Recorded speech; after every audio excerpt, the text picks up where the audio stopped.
16 years of my life, I was back in Pakistan. We applied for a visa to the United States in 2001 when I was just a year old, but we didn't hear back for 13 years. It was a really hard decision leaving behind everything, but the major factor, my dad was the one who decided for us because at that time we were little, we didn't know.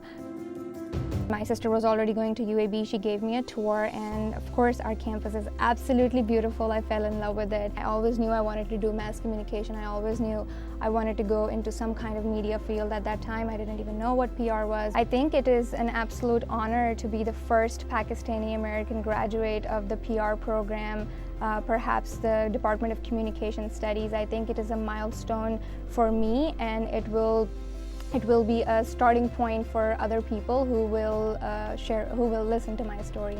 I think what sets me apart is that I will be graduating with 2 years of work experience in the field. I think that's critical.